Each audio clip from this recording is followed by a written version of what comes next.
I'm Jolene Wynn, and this is the Porn Addict's Wife podcast, episode 241, Enabling. If your husband is struggling with a pornography problem and you want some help with it and you are not finding the resources that you like, you are in the right place.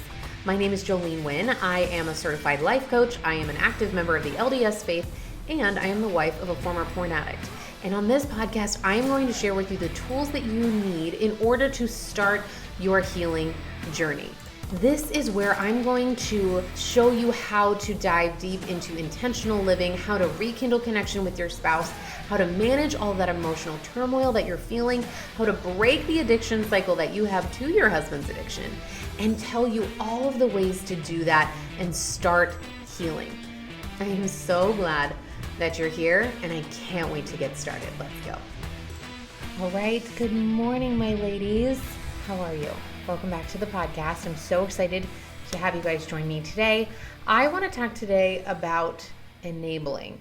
This is something that comes up a lot. I get a lot of questions. I get a lot of concerns of women who are worried that their behavior is somehow enabling somebody else's behavior. So if you have that in your life, maybe you're worried that your boundaries, your position, your thoughts, your feelings, your actions are enabling the behavior, whether that's of your spouse or a child or someone else in your life, then this episode is for you. Now, I do want to remind you that I have some changes coming up this year that I'm excited about. I have been re-strategizing my plan for the year, and I have some new things that I'm going to be doing. So I want to encourage you to get on my email list. You can go to my website, jolenewynn.com. You can join my email list. I am going to be spending less time on social media and more time and effort on emailing content, emailing helpful thoughts and tools right to your inbox. And I know that that is not the way that we like to consume. Most of us are still consuming on Instagram, but we really go to Instagram for entertainment. We don't really go to Instagram for help and improvement. And so I'll still be on Instagram. You can follow me at Jolene Wynn Coaching, but I am also going to be adding a lot more value into my emails, and that is where you're going to be the first to know about all the new things that I have coming up. There's going to be some new courses, something for couples, and I'm very excited about it. So again, go to my website, jolenewynn.com, and you can sign up. Okay, let's talk today about enabling. And maybe you don't use the word enabling. Most of the time I hear this question, this phrase as, well, if I start working on myself, isn't that just giving him permission to keep doing what he's doing?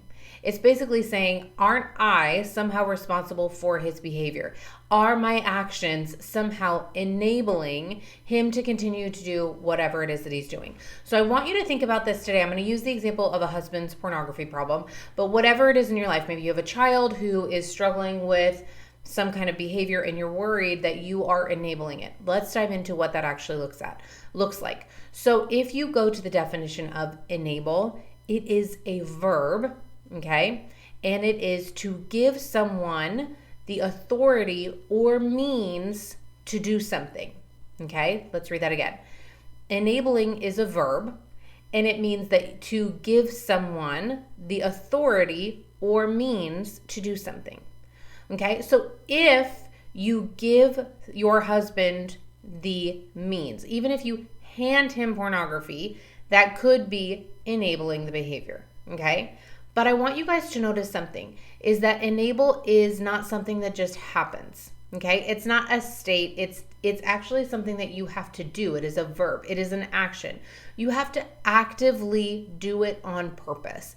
That's what it means to enable, okay? It's intentionally giving him permission, and not just giving him permission, right? That's one part of the definition. That's the giving authority part. Or there's the other part, which is giving him the means to do so. So unless you are saying, baby, I give you permission to continue to do whatever it is you're doing, and here's the means to do so, you're not enabling. And ladies, even if you were saying, you know what, I give you permission, and here's everything that you need to do it, he still gets to choose. You still do not need to take responsibility for his behavior. And the reason why we get so stuck on this kind of question of, well, isn't it just going to, if I work on myself, if I heal, if I move forward, if I don't constantly bring this up, if I actually am not angry and upset with him all the time, Isn't that just going to make him feel like everything's fine and he doesn't have to change? I'm not sure, but it's not the same thing as enabling his behavior, okay? And I want to make sure that you get that clear. You are not responsible for his behavior. And when you think this way, it's just really our sneaky way of wanting to stay in control. Our brain wants to take responsibility for his behavior, okay? Our brain wants to take responsibility for other people's behavior. And here's why. Because if we take responsibility for their behavior, if we somehow connect in our brain that we are somehow responsible for what they're doing, then there's something we can do to change it. And that's what our brain really wants. Our brain really wants to be able to change their behavior. Our brain hates to accept that there are things that we cannot control, because then we have to feel however it is that we feel when we realize that. We have to feel out of control. We have to feel whatever it is that comes up. Maybe it's scared, maybe it's hopeless. And that's what our brain doesn't want to feel. And so our brain would rather perpetuate the lie that we have something to do with their behavior and continue to try to live in such a way where we can somehow influence it, even if it's negative, even if it's somehow keeping us stuck. And it will, because we don't actually have control over their behavior. So we are going to constantly be fixated on something that we have no control over, and we're going to just spin our wheels. And this is what creates emotional overwhelm and exhaustion, is because you're trying to fix something you have no ability to fix. You're trying to solve a problem that isn't yours to solve. And it's actually so much easier, but more scary, to actually take a step back and recognize that isn't mine, and to give the other person their own behavior and to give them responsibility for their own decisions. That is harder, okay? So it's easier to actually think, I'm just enabling him. And again, I'm using this as an example because this is where I hear it most often, if I heal, if I work on myself, well, if I come coach with you, well, if I go to therapy, well, if I move past my husband's behavior, if I heal from the emotional pain, if I let go of the trauma, if I stop responding in the same way, then doesn't that just give him permission to continue what he's doing? This is the thought error. This is the lie that I hear most often. And again, it's just coming from your brain wanting to keep this false sense of control. Ladies, he knows you're not okay with it. The only person that is still getting hurt from the emotional weight that you're carrying is yourself. And it's actually creating a negative ripple effect in your life. So it's not really that you're the only person that is affected by it, because it affects the way that you talk to your kids, because your emotional capacity is so low, because you are so burdened by what you're carrying that you have no space for them.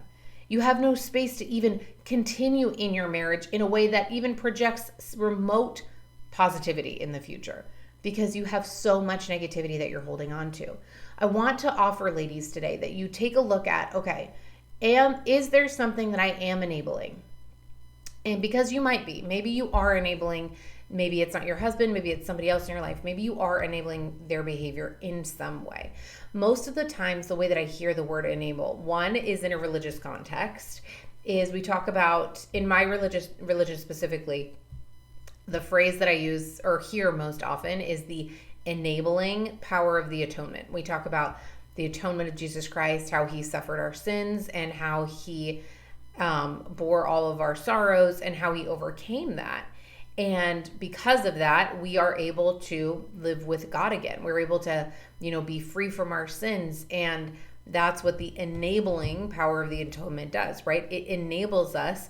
It gives us the means and the authority to do something, to actually get into heaven, to actually overcome the sin and the weakness and the fall of mankind, and enable us to rise above it, right? That's what enabling is.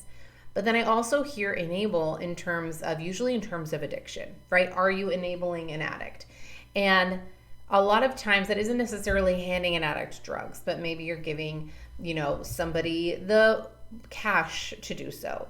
Or maybe you perpetuate ways in which they can continue their behavior.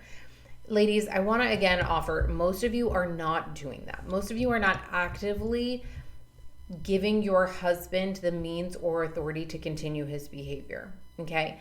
And I want to offer that if you are, it's still okay to change it.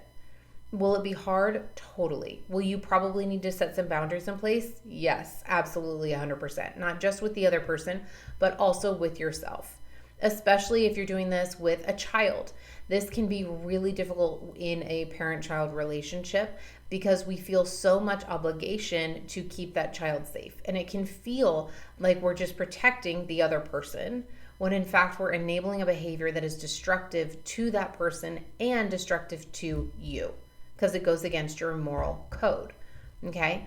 So again, I want to offer today, if you notice yourself enabling somebody else in your life, it's not too late to change it. You absolutely can. But I also want to offer that you're probably not. Okay? And I want to offer that you start separating wherever in your brain you have connected yourself to that person's behavior. If you feel like your behavior is tethered, like your decisions are tethered to another person's actions, that is an indication that you have a lie, okay? That's a lie that's connecting the two of you together. And I want to offer that you start separating that because that's what's going to enable you to move forward. And that's what I really want to end with, is I want to offer to you today that rather than focusing on what you're enabling or what you think you're enabling somebody else to do in their life, I want to offer that you take a look at what am I enabling myself to do and what am I not. Enabling isn't necessarily a negative thing, right? I just gave two examples. One was positive, one was negative. One was Jesus and how the thing that he did enables us to move forward. And one is how we end up keeping ourselves and other people stuck. Enabling isn't a bad thing. And I want to offer that if you are going to enable somebody, that you enable yourself. You give yourself the means and the authority to move forward and to heal. How are you enabling yourself? Are you giving yourself permission to get the means and give yourself the authority, give yourself permission to move forward, to heal? What do you want that to look like? And are you enabling yourself to move forward or not? And if you're not, ask yourself why. And is that really in line with where you want to go in the future? All right, ladies, I love you so much. I hope you guys have a beautiful week, and I'll see you guys next week on a brand new episode. So take care. All right, my lady, if you love what you're hearing on the podcast and you're ready to take it and apply it in your life to see a true transformation, then I want to invite you to come join my coaching program. Now is the best time because I have just added an annual membership, so you can join for the lowest price ever. Get all the details on my website, jolenewind.com, and don't forget to sign up for a free consultation call with me today. We'll get on the call, we'll talk about where you are, what you're struggling with, and then we'll see what is the right fit for you and your budget. Again, go to my website, jolenewind.com, sign up for a call, and I'll see you there.